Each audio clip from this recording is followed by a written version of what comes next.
But welcome everybody to our first 100% digital mobile growth meetup. Great to meet everyone here. Give me 1 second. Perfect. So this is me. I'm Allie with Branch. I'll be moderating today's panel and kicking things off for you guys here. But firstly, I want to give a quick thank you to our partner, Grow.co. They usually every year host the Mobile Apps Unlocked conference in Las Vegas. Obviously, that's postponed this year, but it's a super great conference where acquisition folks, marketers, product people can come to learn about what's new in the industry. They also have a really great newsletter. I think it's bi-weekly that has a lot of great trends. If you're not signed up for that already, now is a really great time. I'm sure they're covering the COVID situation and what people can expect in terms of trends moving forward on that. And then just a little bit about Branch if you're not familiar. And the reason that Branch exists is because the digital ecosystem is really fragmented. And if you made it onto this webinar, you already probably know this since you probably work in mobile, but your customers have a lot of different ways to interact with your brands, right? They could be on a different operating system, on different devices, on different platforms. They can click an ad on Facebook and interact with your brand, or do a search on Google, or get a text from a friend with a link in it. And so uniting your experience for those customers across all of these different variables is really, really challenging. And that's why Branch exists. And so that's another reason why we partner with Grow.co to bring these meetups together. They happen pre-COVID, probably once every couple of weeks. San Francisco is a big hub, Seattle as well. This meetup was originally going to be in Seattle. We do ones in New York. We also host these internationally too. So the community has been around for a really long time. And it's just another way for you guys to connect with each other and collaborate to solve these challenges that are forever changing and just keep up to date on what is new in mobile. So if you're not familiar with deep linking, Branch is a deep linking company, and this is a really high level overview to show you how deep links actually work. So on the left, you have a user clicking a link, and this link could be anywhere, right? It could be in an ad, it could be in a Google search. But what will happen is when the user clicks that link, Branch will detect whether or not the app is installed. If the app is installed, we will send that user to that piece of content inside of the mobile app. If the app is not installed, you have a choice. You can fall back to your website and they can complete whatever call to action you were messaging there. Or if they choose to install the app, we will preserve all of this context through that install process and then still drop them on that contextual piece of information inside of the app itself.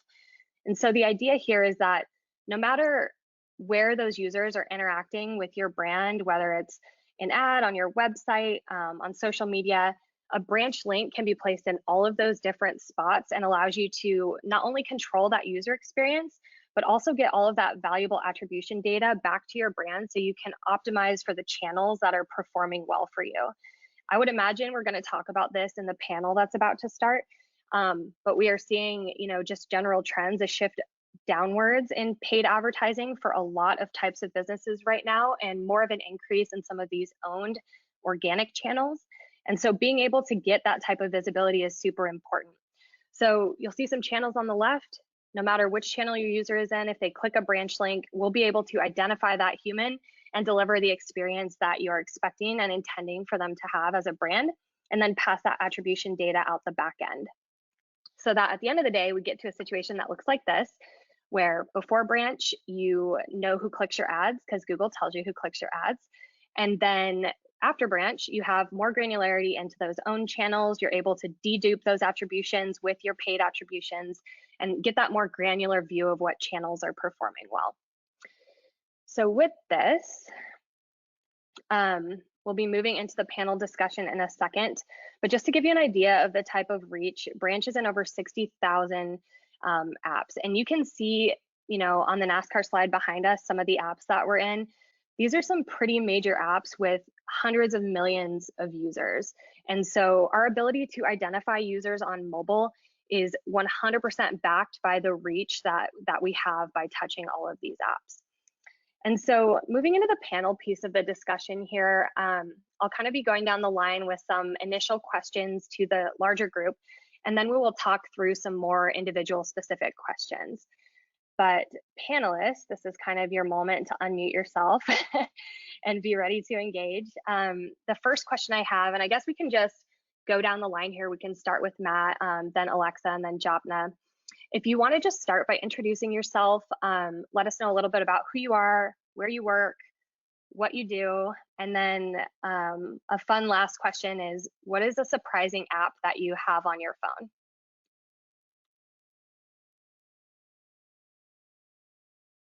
We can maybe skip Matt while he figures out his. Alexa, do you want to start?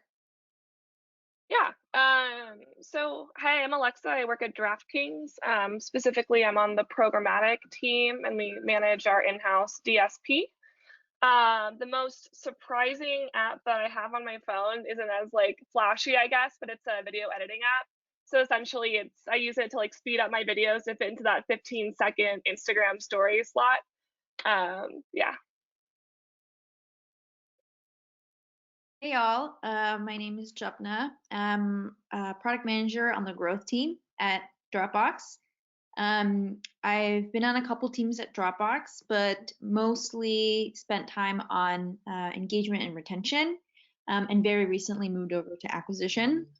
And I've also been on both web and mobile teams, and very heavily involved in mobile until more recently too. And in terms of the most surprising thing that happened on my phone recently, actually used to have both Netflix and Disney Plus on my phone. I would watch it while I was at the gym, on the treadmill, or the elliptical. But since we no longer go to public gyms, I deleted that, just making my phone back. It's a little bit sad, but I'm sure one day it'll come back.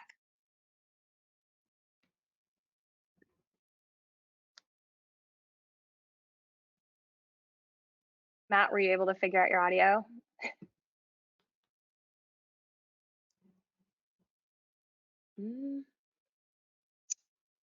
Just give him 1 second here.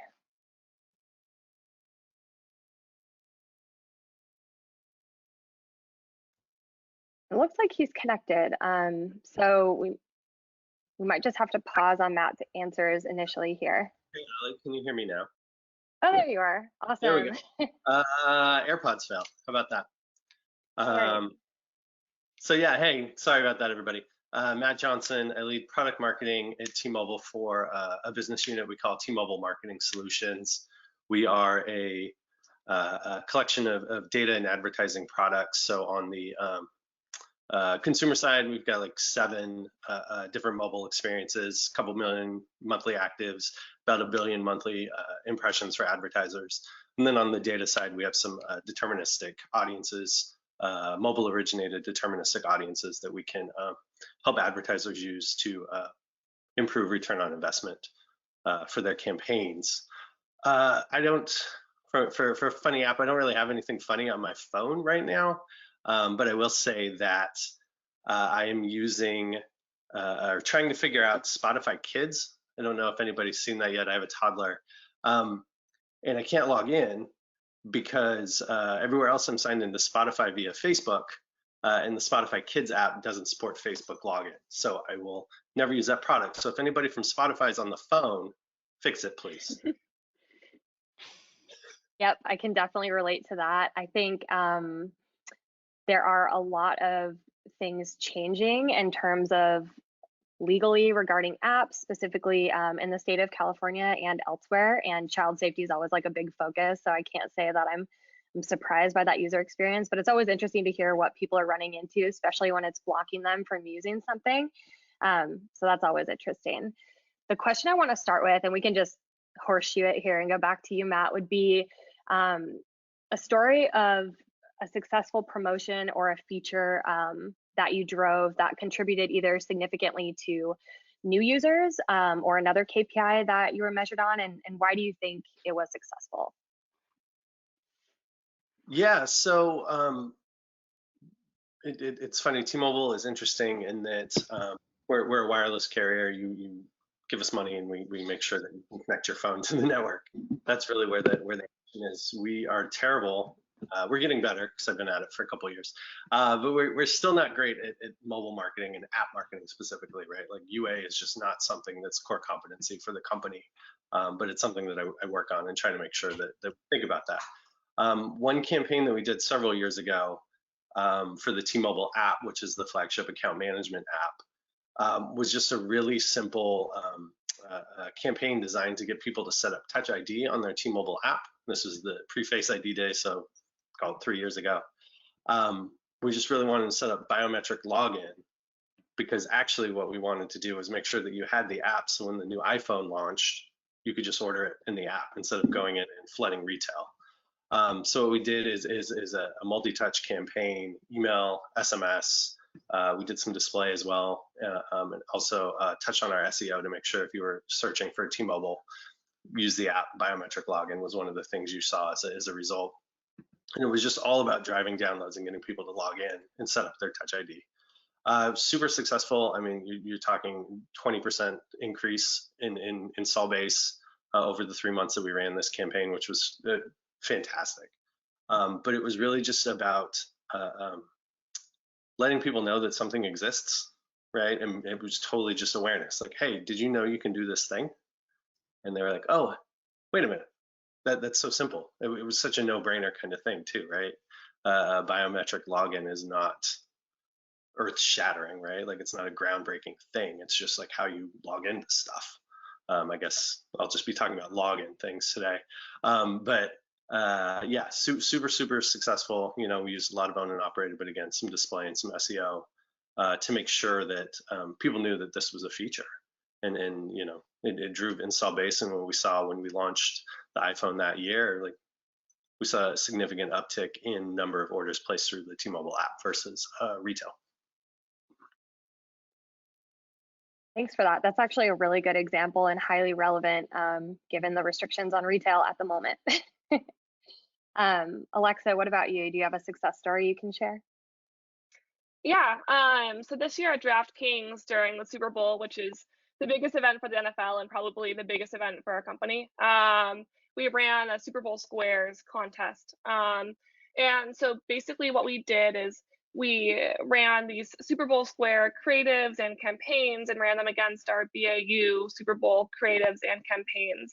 And we saw over 2 times more installs off of the Super Bowl Squares creatives and campaigns, varying by state for sportsbook, which is a dramatic increase. And I think that one of our biggest findings from that was that tentpole events are great times to test new products and features, especially ones that have a low barrier to entry. So the Super Bowl Squares contest is a free to enter contest. So I think that really allowed us to kind of widen our user acquisition net and draw more people in during this big event where people aren't typically maybe watching football during the regular NFL season are tuned in. Yeah. That brings up such a good point that we do hear from a lot of our partners, which is, you know, when is the best time to test something new? A lot of the times those types of events are so important for the brand in the life cycle of their year. And so there can be some apprehension about taking on some additional risk or introducing anything that might add friction to that tentpole event. So I love hearing the other perspective, which is like, we have access to a much bigger pool of people right now. Let's capitalize on that. And I'm sure you're not regretting that now going into March and April. Yeah, definitely. Yeah. Japna, we'll finish up with you. Sure. More recently, earlier this year in January, Dropbox launched Sign In with Apple. I'm sure all of you have heard about this and the requirement of Apple. Essentially, if you have a third-party SSO, you also have to add Apple's, and that was announced last year in June, WWDC. So as soon as they announced it, we started working on this. The enforcement date was April, but we actually ended up launching it in January. We have been working on it for time, and we actually started to develop some confidence that this would be net positive for the business. And limitations, essentially what we've done in January is just release sign up with Apple on iOS. Everywhere else cross-platform is just sign in, at least for now. But so far the success, it's been more successful than we initially thought. We've had a 22% increase in signups, which has resulted in a 27% increase in trial starts.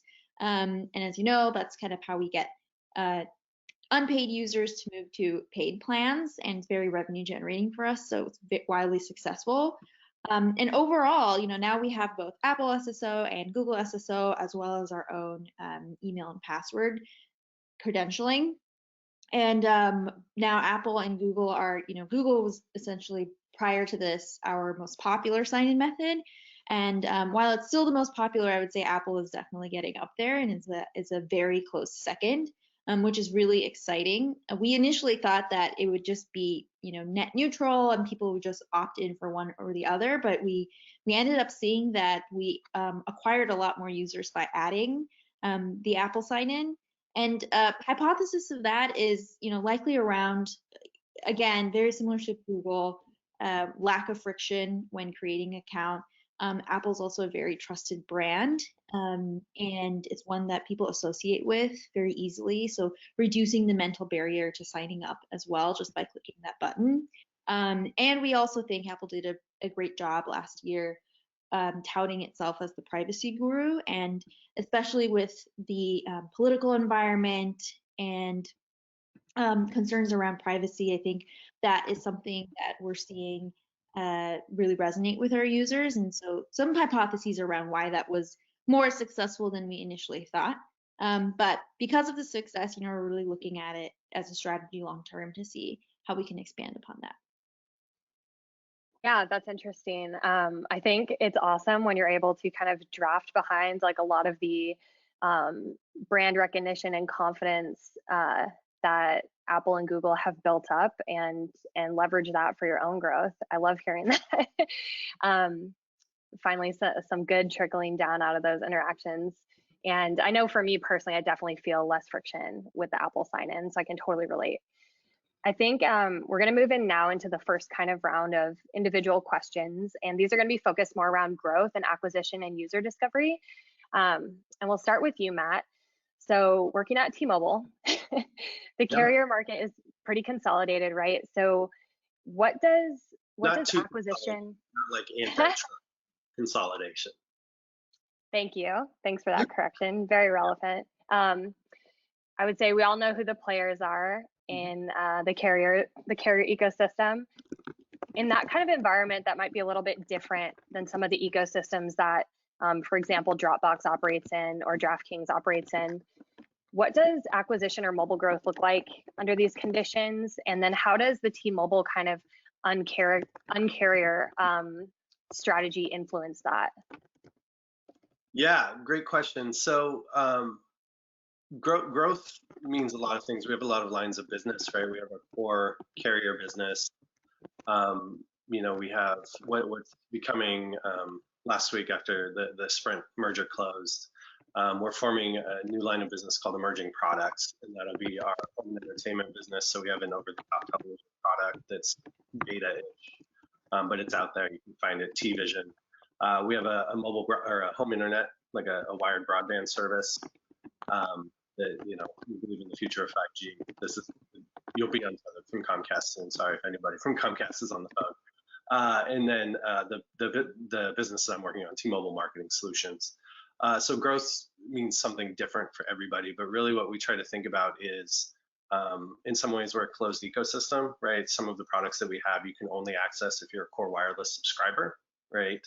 And some products are open to everybody. So when I look at my product portfolio specifically, all of my apps are T-Mobile subscriber exclusive. So in that sense, I have the UA programs are really about leveraging owned and operated and piggybacking on top of wireless messages. So for example, we have a product, App Selector. You've probably seen it if you're an Android customer on any other carrier as well. You get your phone, you open it, you boot up out of the box, you get asked, do you want to install these apps, right? And if you're not getting asked for Draftkings, Alexa, let me put you in touch with the sales team. So in that sense, like UA is all about awareness, right? So if a customer sees that, they know what it is. I have another product, Metro Zone, that's on our prepaid service that when you unlock your phone, like you see content. We're just delivering content straight to you until you opt out.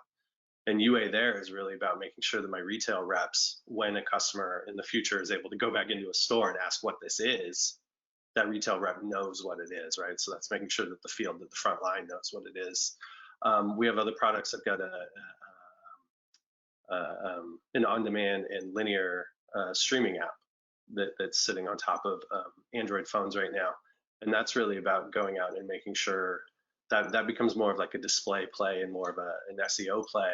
And we're even running some ASO tests right now just to see what'll drive increased downloads, because that one, like you can get that whether or not you're a T-Mobile subscriber in some instances. So, you know, the growth story totally varies by product. Our data products that are out there, that's our sales and marketing team going to agencies and telling the story. You know, it's all over the board, but really what it comes down to is making sure that people know what the hell they're talking about and what they're seeing, right? So if someone has to direct sell it, Allie, right, like you need to know what you're selling. And if you're a consumer and you run into something, you need to be able to get information on it. So yeah, we don't do a lot of, we don't have a big spend on any of these products right now, right? We're not going out and doing big buys with Trade Desk or anything. But it's really about, again, information and making sure people, when they encounter things, they know it's there, and making sure that we have pieces of information available at those moments in the customer lifecycle where they're likely to see the products.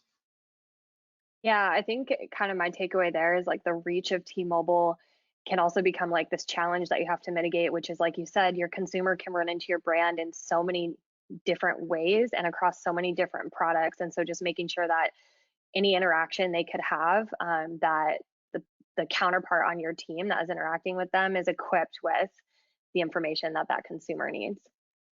Exactly, and making sure, to your point about the uncarrier positioning, right? Making sure that that carries through marketing for any of our products, right? If we are going to, you know, sell you A or B or C, it should be in the uncarrier spirit. It should be something that makes your life better today than it was yesterday. It should be something that makes you say, these guys are doing it right and they're thinking customer first and privacy first.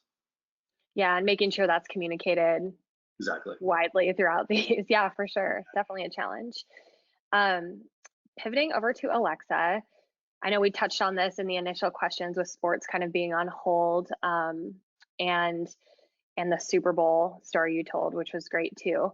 What have you guys been doing recently campaign-wise that's allowed you to acquire new users in this environment and maybe expand your audience kind of beyond hardcore sports fans? Yeah, so specifically for a daily fantasy sports app, we've been really focusing on esports. So contests such as, you know, Counter-Strike, Rocket League, and League of Legends. So specifically, we've been doing a lot of testing. We've been focusing in on Reddit. So I'm not sure how many of you use Reddit often, but there are so many different subreddits for esports specifically. Then these members are both esports players and esports fans. So for example, the League of Legends subreddit has over 3.9 million followers. So I think that Reddit has been a great channel for us during this time, and it's really been allowing us to broaden our reach into maybe people that aren't, you know, our typical like BAU sports fan, but rather the esports player. Yeah, that's interesting. I think this could be a good segue actually into just talking more about how the current situation is affecting you guys in general. So in terms of prioritization and where you guys are spending your money in terms of acquisition, what has really changed here in terms of the broader strategy instead of like at a specific campaign level?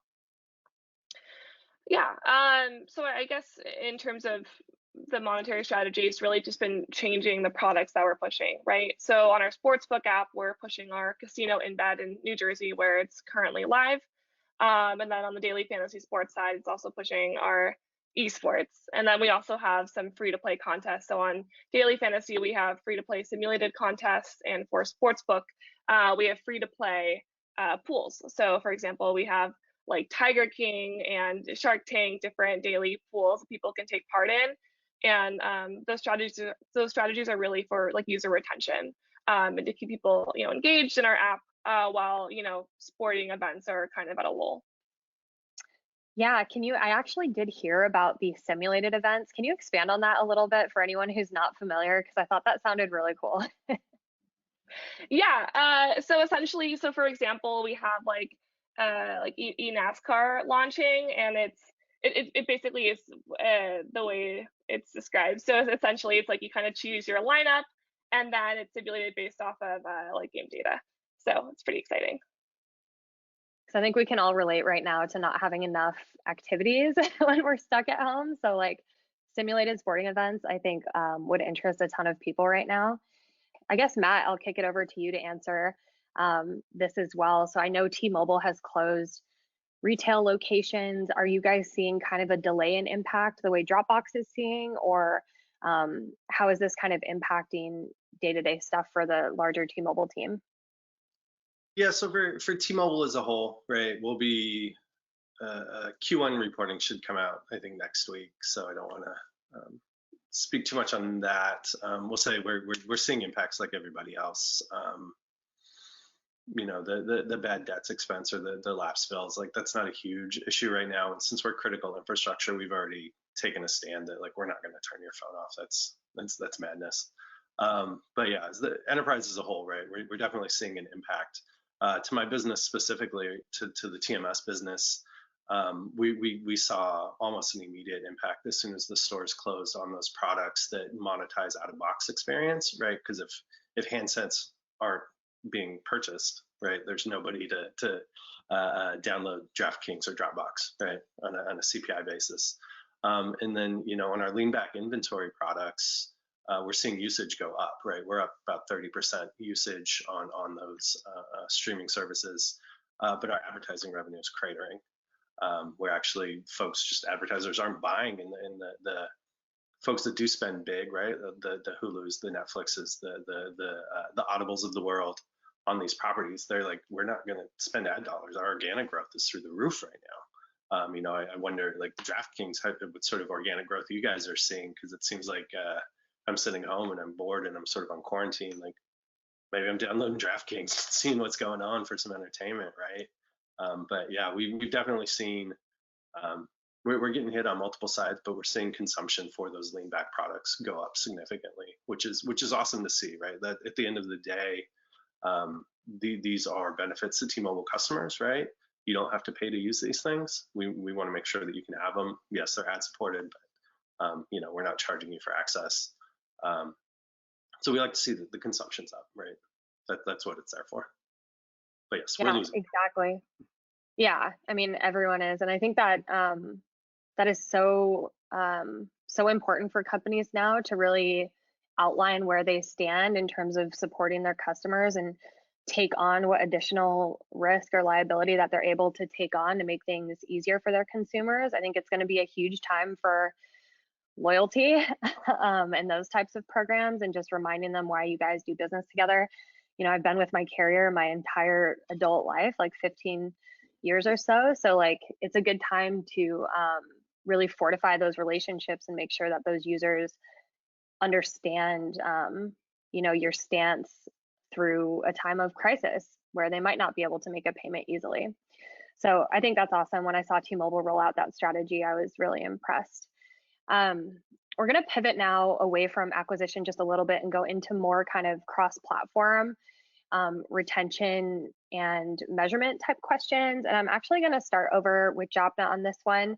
I know we talked about this a little bit in our pre-panel sync last week, but at Branch, we talk a lot about feature parity between web and app and what roles your website and your app play for your brand. So if you could tell us a little bit about how Dropbox approaches cross-platform strategy, and if there are any specific features that perform better on mobile, and why that is, and how it impacts your roadmap. Mm-hmm. Sure. I can start with giving some historical context first, and then explain kind of how we've changed that and how we've seen that impact both our roadmap and engagement. Historically, a lot of what we were trying to do with mobile really reflected our org structure. You know, we had mobile teams sit with individual feature teams, and therefore the strategy was, let's just get parity between platforms and have users be able to access as many features as possible on every single platform. That changed because we did some fundamental research around mobile use cases, specifically around productivity and workflow and how mobile really fits into that. And from that research, we found that they are vastly different. There are some similarities, obviously, but the types of interactions a user might have with their content, with other people on Dropbox is slightly different than what they would do on a larger screen, perhaps. And so that's kind of where we started to switch. So specific features I'm talking about that are specific to mobile or perform better on mobile. Camera upload, it's something that, it's basically like uploading all of your files automatically that are on your camera roll, and really popular for consumers, mobile specific. Another one is mobile offline folders. So one of the use cases was I want to be able to access my content wherever I am when I'm on the go, and that means not necessarily having a great connection. And so that's another very popular feature. Those two features, I would say, are probably, historically speaking, the biggest drivers of monetization from unpaid to paid on mobile specifically. Another one that is interesting, it's smaller in terms of the amount of users that engage, but something we're looking to improve, and also we're seeing a lot of desire, a lot of want from our users for something like this, and it's also mobile specific. So being able to scan documents, receipts, etc. You can see a lot of use cases where you take out your phone, you take a picture, maybe like the lighting is not great, etc. And crap, like I gotta send this. So we actually have a scanner in our Dropbox mobile app that users use. We're trying to improve upon that. It's very specific to the mobile use case, and we believe that we can provide a lot of value to users when they want to scan something, and it can be automatically synced and stored on Dropbox. So those are some things that we're looking to improve and or have been historically successful in terms of monetization. One specific example, I would say, a test that we did, a colleague of mine actually ran this test more recently, is to approach activation and onboarding with a job to be done framework, basically trying to tease out the specific use case that that user was looking for at that moment in time, whether or not it was scanning documents, sharing, etc.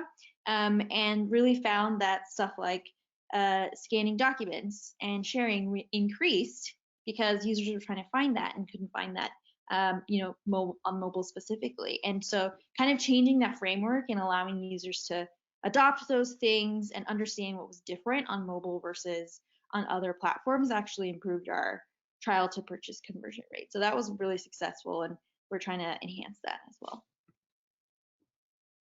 Thank you for those examples. Everyone always loves as much specificity as we can get on these panels. I think it brings up a good point too, is that people can look at their brand as sort of a two-pronged approach, where like the website is one face, the mobile experience is another face. But on mobile, your users are used to interacting with apps in a very specific way. And so you're not really trying to make that mobile app compatible with just the web presence that you have. You also have to make it make sense in all the other mobile experiences that that user is having. And the way I like to compare this is, if, for example, you're using a Macy's app, and Macy's is like, well, Nordstrom is doing this in their app and Target's doing this in your app. And you have to keep in mind your users aren't comparing those apps necessarily. They're probably comparing the Macy's app, for example, to the last mobile experience they had, which was probably Instagram or Facebook.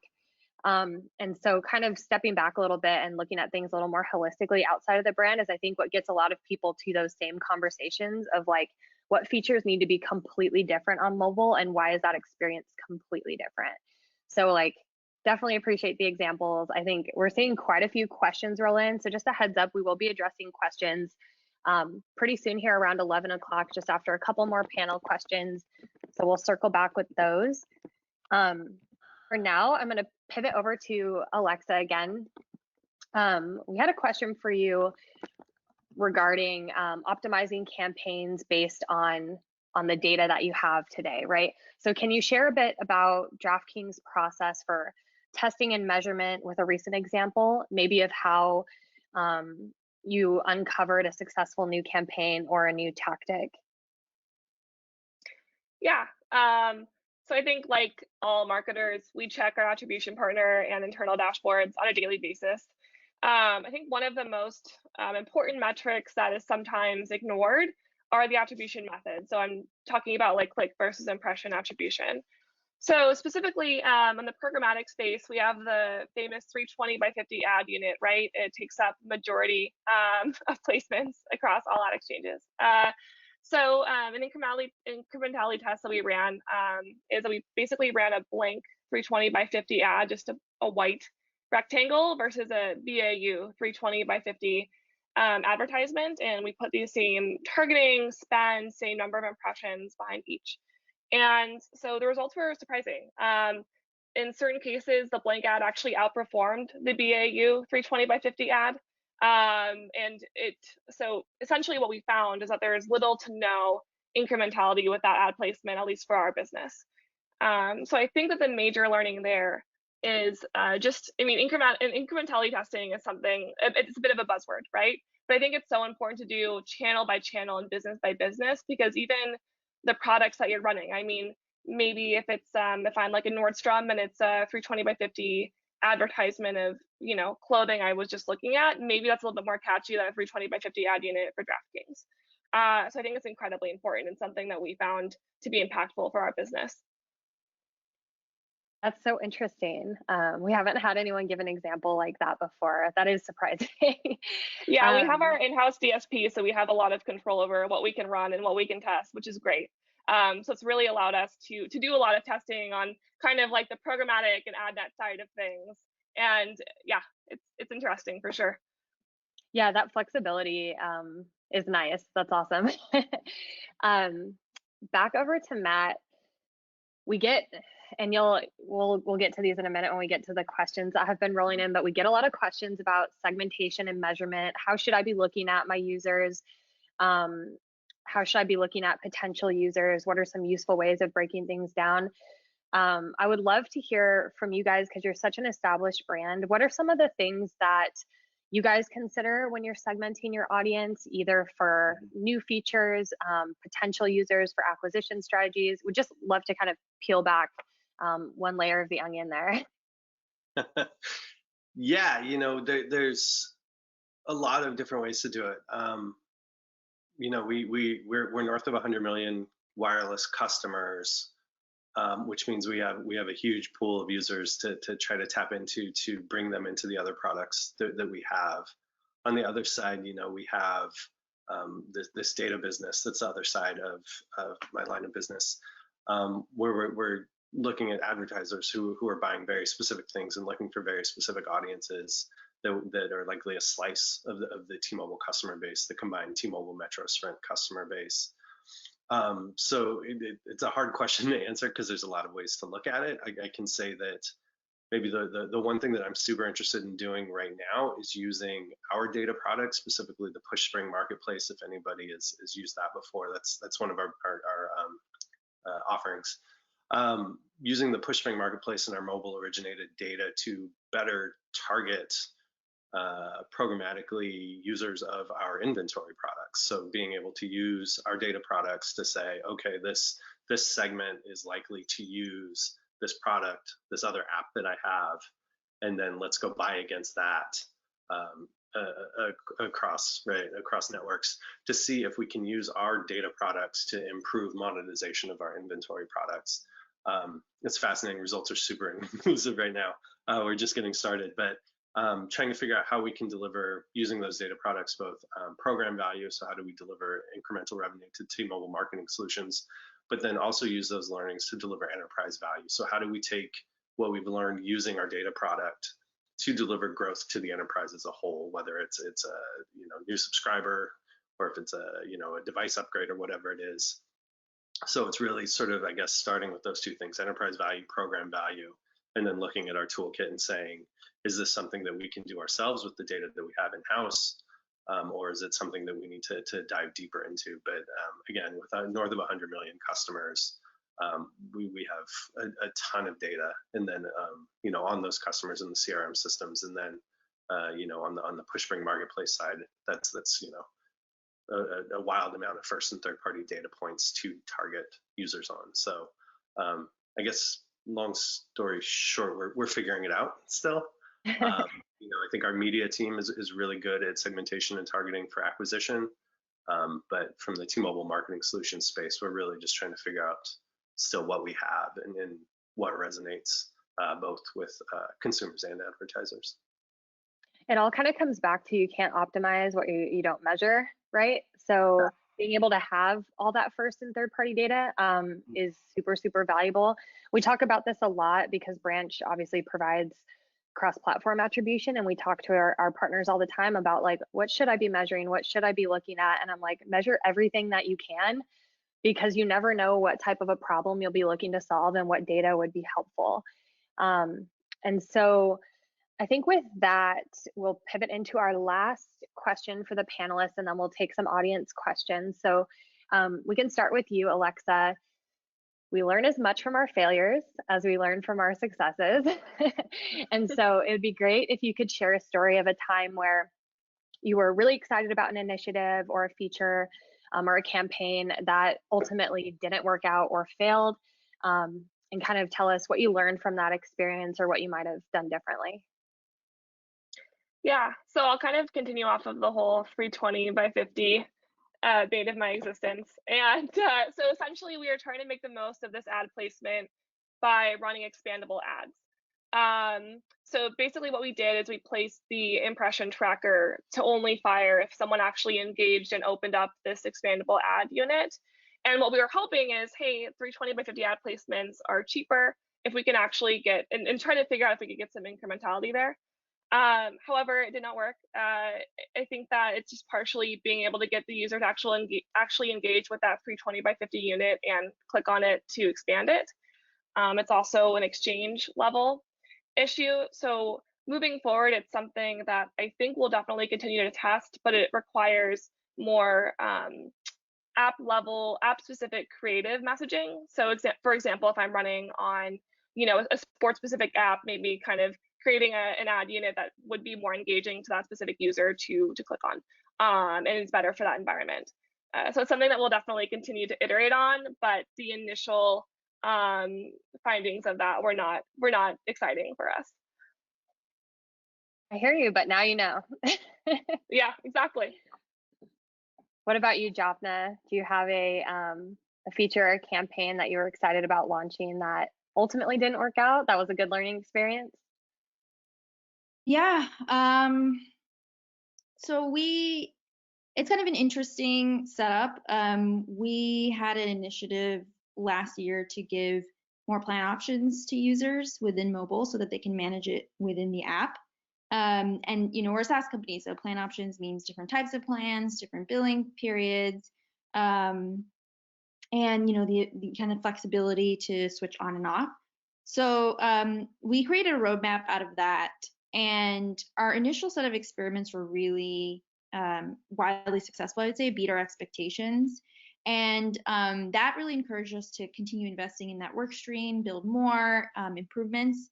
But after some time, the experiment started to either be neutral or just very slightly positive, not really meeting our overall expectations, despite how much engineering effort, design effort we were putting in. One particular experiment was in the downgrade flow. We wanted to take control of the narrative of canceling and changing your plan. We put a lot of value forward messaging, trying to do right by the user about managing expectations, being clear about what was going to happen to their plan and how to manage that process via Apple. And that actually didn't change a thing. And one of the hypotheses around this is that maybe our initial experience changes possibly took most of the opportunity out of this work stream, filtered out all of the users who were low or medium intent to cancel. And the later experiments that we did, changes to the experiences, were on populations that had a high intent to cancel, and their intent was so high that no matter what we did or what we changed, they were still going to do it. So just interesting things to think about in terms of how you structure the roadmaps and where you continue to put your investments. That is such a good example. So we ask this question in every panel. So if you guys in the audience, if this isn't your first meetup, you probably already know that. But we get such good answers, and I think a lot of them have to do with, again, back to the segmentation and data questions, thinking about the types of experiments and testing you want to run, and then realizing that there's a problem with your segment, or you made an assumption about your segment that can confound your results. And it also just speaks to now everyone has to be kind of like a little bit of a data scientist, no matter what type of a job you have. And it's just something we need to always keep talking about, keep learning from each other. And that's why I love getting these examples from you guys. So really appreciate the specificity. Matt, I think you're last up for this question. Give me the failure story. Yeah. So I mentioned at the top that one of the products in our inventory portfolio is a on-demand and linear TV streaming app. T-Mobile Play, Metro Play. If you're on a non-Samsung Android device, you can find it. Either it's preloaded on your device, or you can find it in the Play Store.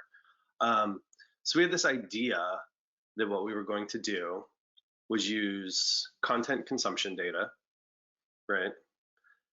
Build audiences, build segments. We were going to build cohorts.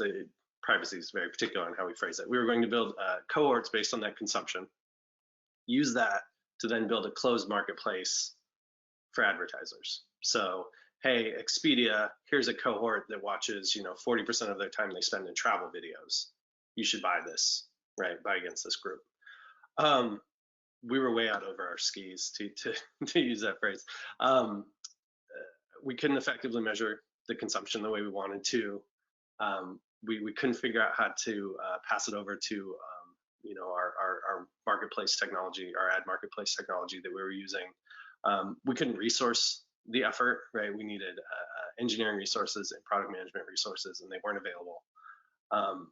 In the end, what we found out, to your comment about data science, Ali, is that one of our data scientists just looked at the data that was produced by the app and said, well, you don't need to do all of these integrations and build this big thing and do all this cohorting. Like, we have the data here, and they were able to just look at the data and work their magic that we're so thankful for, and put together these cohorts that are somewhat viable against, but I don't know. I think that we had these grand visions of building this personalized closed marketplace that then we could deliver second screen experiences against, and it just sort of spiraled out of control, and we realized that we didn't have the technical ability or the measurement ability to do the big thing. So we had to really scale it back and let our data scientists get to work and say, like, okay, here are the couple things that you can do within the ad network as it exists today. And it really hasn't produced any results. Yeah, getting that expert level advice though was pretty clutch. Save you some lobbying hours, I would imagine.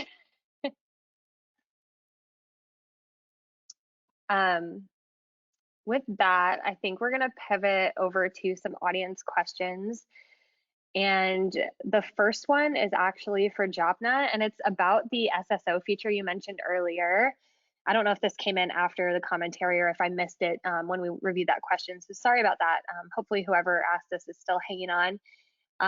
They're asking, could you elaborate on what was the most critical steps to engage users using SSO? Did you have any issues with the user flow that you understood only when you launched? So my guess is this question comes from someone who's thinking about implementing this in their app. Could you repeat the question again? Yeah, so they're asking regarding the SSO question or example that you used earlier, like what was the most critical step to engage users using SSO, and like did you have any of the issues with the user flow that you understood only after you launched it? Got it. Yeah, this is like a layered question. First of all, in terms of engagement, I think we didn't know what to expect because nobody had put it out there. And we were just thinking about it in terms of matching the requirement. And so, if you download our mobile app today, you'll see Apple sign in. We did identify a lot of potential user problems and business problems before implementing this. many of them, one of which I'd say here is that, Dropbox core actions revolve around sharing. And if your identity is hidden or obfuscated in some way, that really breaks the core action down and prevents people from, increases friction to sharing or even prevents them from receiving and sharing files. So that was one of our biggest concerns. And in order to combat that, we actually, if you download the app and audit the sign-in process today, you'll see that we actually do ask you if Apple says, hey, choose between hiding your email or sharing your email with the developer. If users hide their email, we actually do ask you to a second time to provide your real email and have an interstitial screen just kind of explaining the value of why it's a bit more beneficial to share your email, better for security, better for sharing, and also better for customer support. So that's something that we did as our first pass, and we did see some success with that, and it's something we're going to continue to enhance upon and improve upon. We just want to make sure that users who don't quite know yet what they can do with Dropbox are making the best decisions for themselves in terms of their identity. Yeah, that's interesting. And I have some follow-up questions too that just came in regarding the same general question of SSO. Is this something you guys actively pushed out in your marketing materials or advertised in some way, or was this just a change that you guys made and the adoption was more organic? The latter, for sure. Okay. Did you have any concerns around users creating duplicate accounts? That was another one of the concerns I was alluding to when I was talking about user problems and business problems. We haven't. I did pass this project off to another team, so I don't know the latest and greatest details, but we haven't seen as much of an issue with duplication. We did see a lot of issues up front when we were just testing for bugs internally. But in production so far, it's been okay. Apple fixed a lot of issues on their side as well that helped us, I think, prevent some of these things. But it's definitely an ongoing improvement. Yeah, that makes sense.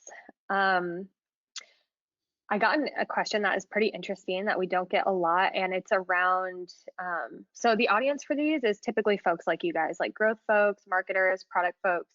And this person asks if the panel could give just a quick summary of their career paths and how you kind of got into the position that you're in, if those were active moves that you made, or if it was kind of a transition in the business. And I guess Jopna, I think you recently moved more from down funnel to up funnel, right? So maybe you could start with the answer.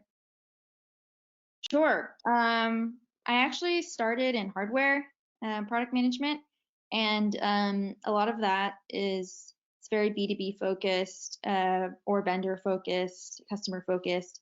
And I moved over to a startup to try to do a million jobs as much as I could and learn as quickly as possible. It was both hardware and software.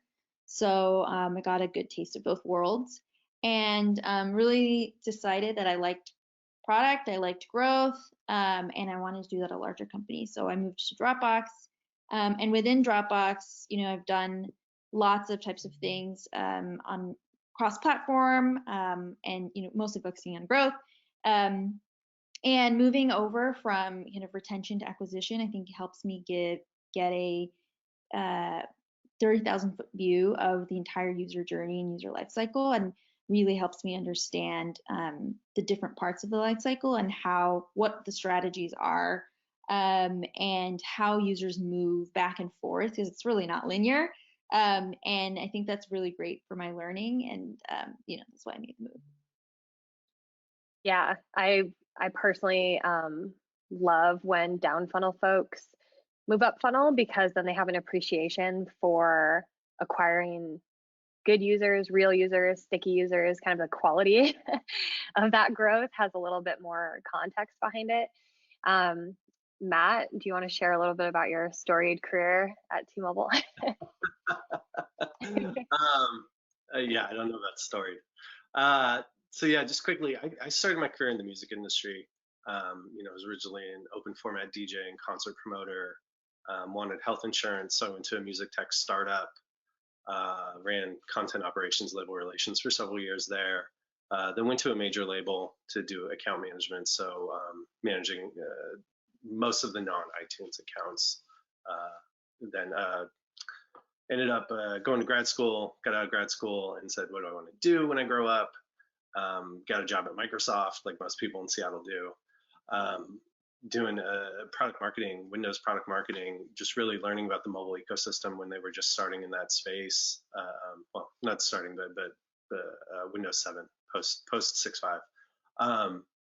And just really like been in mobile for the last 7-8 years, and really throughout my career. So Microsoft and then T-Mobile for the last 4 years.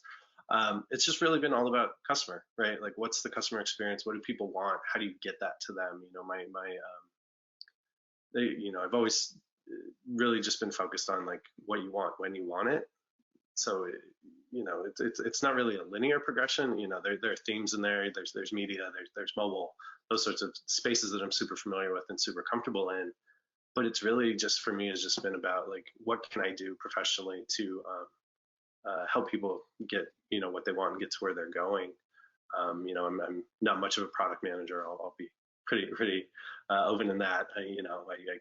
I don't write code. I'm a marketer through and through, and it's really about like, how do I make sure you can find what you want and get to where you want? So the titles change, the companies change, but again, it's about customer. Alexa, do you want to share a little bit about how you got to where you are at DraftKings? Yeah, I guess I have a shorter career to kind of go off of. But I started my previous company on the user acquisition team and then the BI team. So it was actually more of an analytical, technical role. And then what interested me about DraftKings and kind of building out their programmatic team and in-house DSP was it was an intersection of data science and then also direct management of like budgets and campaigns. So that's what excited me. I love digging into the data of it. I think that building out our own internal bid models is incredibly interesting to me, as well as automating certain efficiencies of this like black box that we're working with essentially. Yeah. And then actually, we have a question for you, Alexa, that's fairly specific. Feel free to share what you want to, or you can definitely bounce this one. Adrian asks, what mobile acquisition platforms does DraftKings use? I'd imagine they're interested in just like anything you guys use on the growth side. Mobile acquisition platforms. I'd say kind of your standard ones that most companies are using. So like the paid social channels, obviously. So we have our under the growth marketing umbrella, we have paid social. So like your Facebook, Snapchat, Twitter. We have programmatic and AdNet, and we even have programmatic TV buys and podcast buys. So it really we kind of have a wide reach. So I'd say everywhere that we can buy media. Follow-up question, on the paid social side, what performs best for you guys? What performs best? Can you so I'm not directly on the paid social team, so I don't know kind of like their day-to-day best practices right now. But I know that just like Facebook standard and feed works well for us. Cool. One other question that is posed to the larger group that I'd like to address, and we can start with Jopna on this one. How do you think about user personalization in your mobile strategy? Pretty broad. Yeah, that's a good question. I would say that at a very high level, like not even mobile specific, personalization is a really tough nut to crack. We have a lot of different user segments. We have a lot of different user behavior patterns, and quite a different number of features as well. But it's a large data science problem. What level of segmentation is enough to get that impact, or how much, you could often see that super personalized may not make a difference. So, the data science team has been working hard to kind of create the buckets of segments that make sense for us. So that's just a data problem at a high level, and a business problem. But in terms of things that we've done that worked well, I kind of alluded to this earlier in the talk, that a colleague of mine ran this job to be done framework in our onboarding, and it was really successful. And that's a step towards personalizing things. So you can imagine, instead of having a kind of one size fits all activation experience, it's really more tuned to what that user wants to do in that moment, and then kind of allowing them the space to come back and learn more later. And so that's one step towards us better understanding our users and what they want to do via use case, and users being able to understand what they can do with Dropbox overall. Yeah, and that brings up a good point, which is more personalization isn't always better. I know that's a super hot topic these days in a lot of circles, and I would definitely agree. Just as a user, sometimes when things are a little bit too personalized, you also increase the risk of making a mistake and creating something that is potentially a turnoff to that user. So it's always something you have to find that like delicate balance with. But it's a good reminder that like more personalization doesn't necessarily equal better conversions, more actions, more revenue. Matt, any thoughts on personalization from the T-Mobile side? Yeah, we talk about, so yeah, I mean, I echo everything you guys are saying. Personalization is hard, right? It's hard to do it well. There's only a handful of people that really do it well, because there's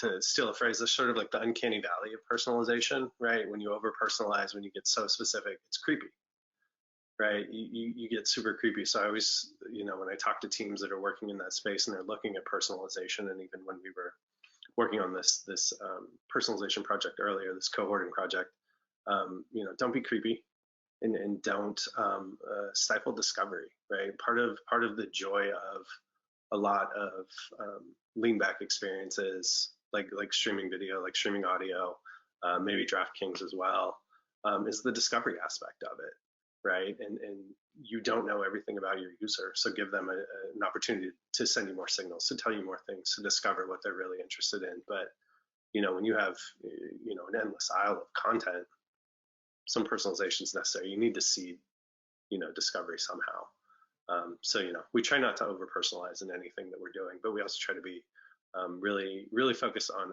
timeliness and relevancy, right? Mm-hmm. If I think you're in the market for a phone, for example, like, I'll tell you about phones. I'm not going to tell you about tablets.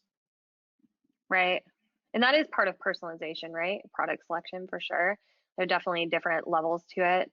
How does this work at DraftKings, Alexa? I'd imagine you guys could be very personalized if you wanted to.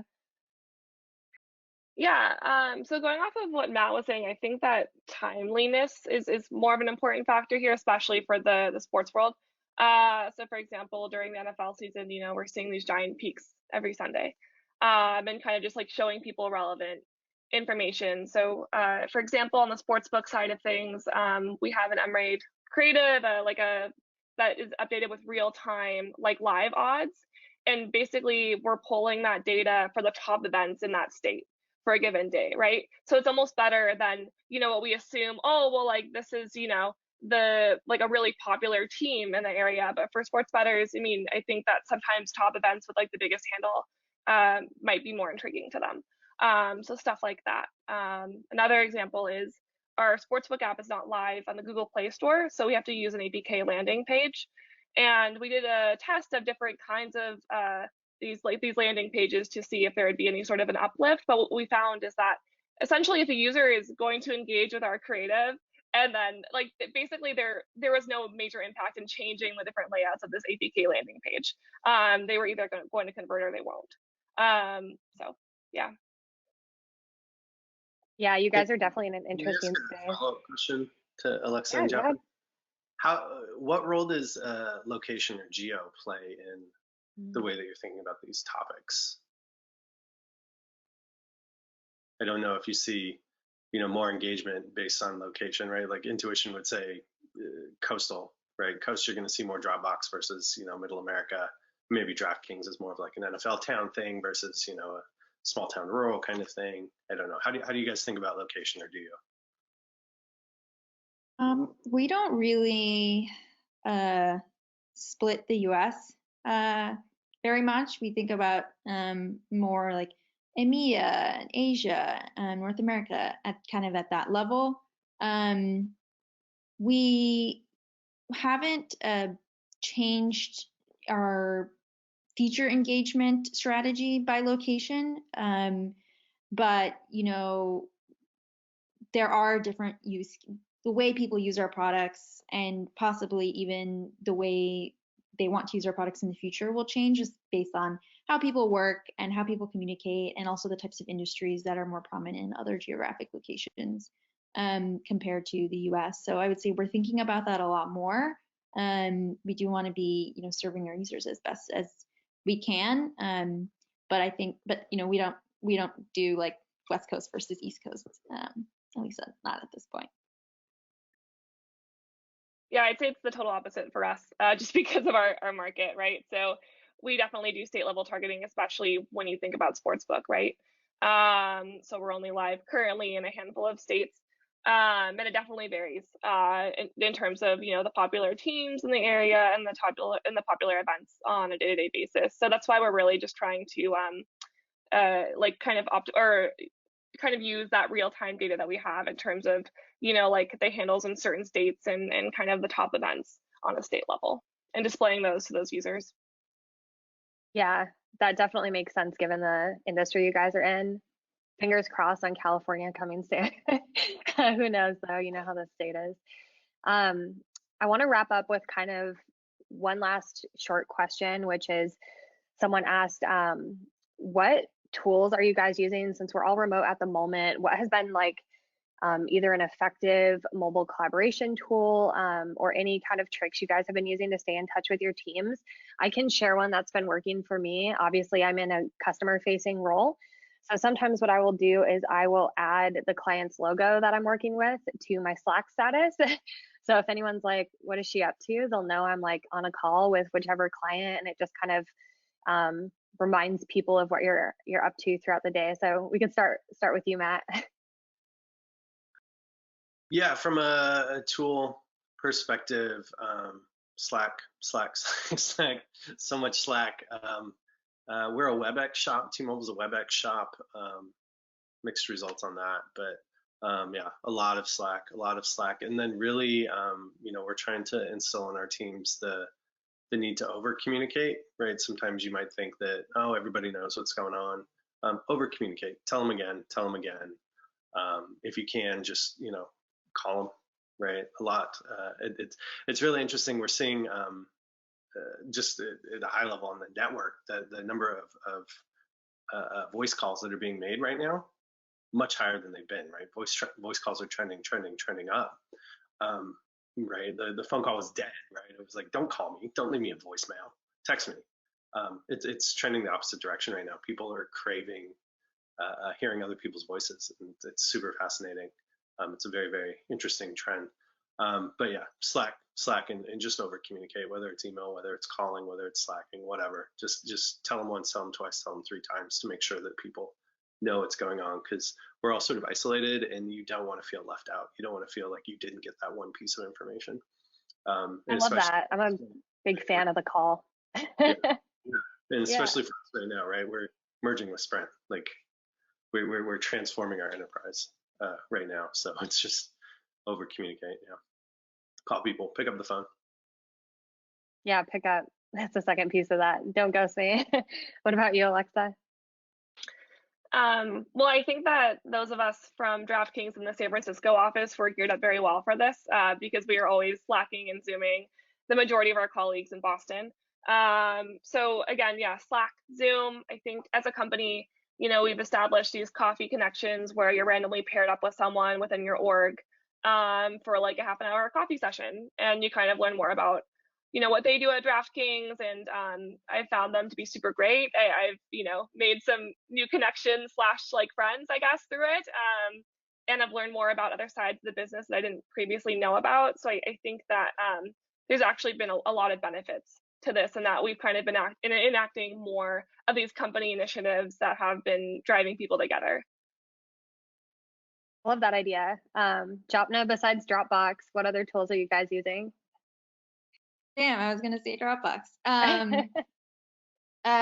Very similar to what Alexa just mentioned. A lot of Slack, a lot of Zoom. To be honest, Dropbox has always been the tool that we use to collaborate, especially Paper, if you guys have used Paper. And we're continuing to do that even more. As Matt said, try to over communicate. We also are trying to be a lot more disciplined about taking notes, writing notes for meetings. And the other thing that is maybe an unintentional consequences of working from home is that there are more meetings than before. And one thing I'm trying to do, and a lot of other folks are trying to do in the team, is just being really intentional about how you spend your time in meetings, making sure you have clear agendas, people are prepped or have pre-reads, and that makes things more efficient. Otherwise, you can kind of get into the tendency of overworking or spending late nights just doing the work that usually you would have done during the daytime. I have definitely fallen into that trap. I have seen an increase in meetings. Agendas are now, I'm like, if it doesn't have an agenda, I'm not going because I don't know what it is. So I think with that, we can wrap up the webinar. There's a couple different ways you can find all of us. I think top takeaway is buy Slack stock right now. Everyone's using Slack. I want to say thank you to our panelists for spending this roughly 90 minutes with us. You know how to get in touch with everybody. Use these handles. You can find us all on LinkedIn or on Twitter. And have a good rest of the week, everyone.